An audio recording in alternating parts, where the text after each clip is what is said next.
Friends, अगर आपके पौधे में फ्लावरिंग नहीं हो रही है, कोई भी फ्लावर वाला प्लांट हो, गुड़हल हो, चंपा हो, मोगरा हो, चमेली हो, तो ऐसे में आप अपने प्लांट में कौन सा खाद दे सकते हैं बरसात में, जिससे फ्लावरिंग जो है वो 2 गुना हो जाए या 3 गुना हो जाए। तो इसके लिए आप कौन से खाद दे सकते हैं जो फूल लाने में मदद करता है, साथ ही पौधे की ग्रोथ को बढ़ाता है। तो हमारे पौधे के लिए नाइट्रोजन, फास्फोरस, पोटेशियम जैसे खाद की ज़रूरत होती है। पौधे में फूल लाने में ये बहुत सहायक होते हैं।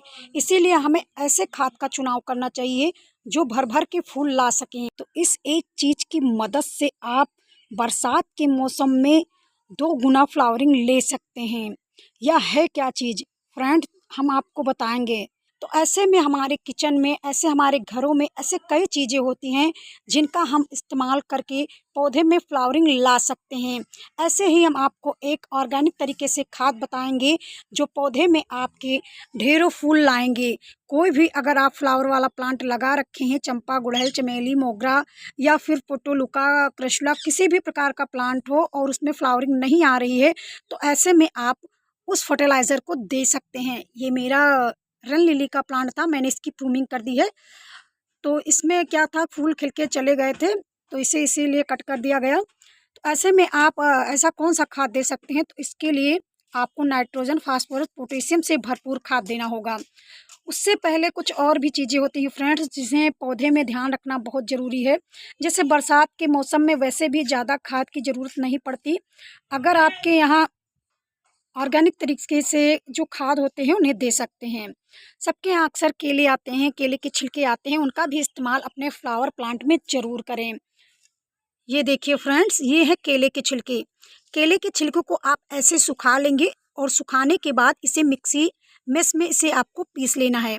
पीसने के बाद 15 दिन के अंतराल में पौधे की जड़ों में आपको देना है। इसमें नाइट्रोजन, पोटेशियम, फास्फोरस भरपूर मात्रा में है। साथ ही साथ जो आप ये देख रहे हैं, बरसात के मौसम में बहुत काम करता है, ये है सरसों की खली।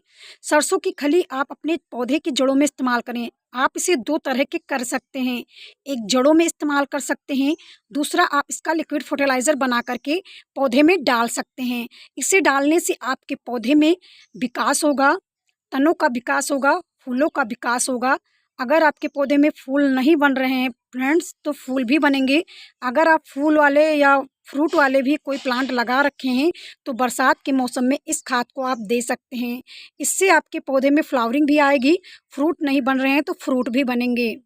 तो इसे लिक्विड बनाने का हम तरीका भी आपको बताएंगे। उससे पहले आप जान लें कि पौधे में बरसात के मौसम में आपको क्या करना है।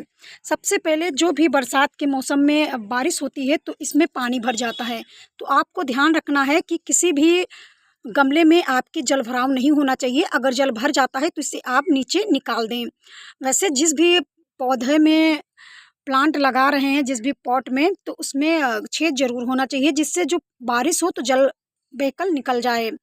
ऐसे में आप बरसात के मौसम में पानी को इकट्ठा करके भी पौधे में डाल सकते हैं। इसमें बहुत अच्छी तरह से न्यूट्रिशन पदार्थ पाया जाता है, क्योंकि बरसात के पानी में nitrogen, phosphorus, potassium, iron, zinc सभी प्रकार के पोषक तत्व पाए जाते हैं।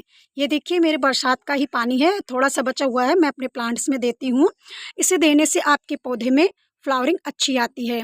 इसमें भी सभी प्रकार के न्यूट्रिशन पदार्थ पाए जाते हैं। और इस समय अगर आपको नहीं देना है तो बरसात के मौसम में नींबू का लिक्विड फर्टिलाइज़र आपको नहीं देना है, क्योंकि वर्षा का जो पानी होता है वो अम्लीय होता है, क्षारीय होता है। इसीलिए आपको लिक्विड फर्टिलाइज़र में नींबू के छिलके का बना के नहीं देना है।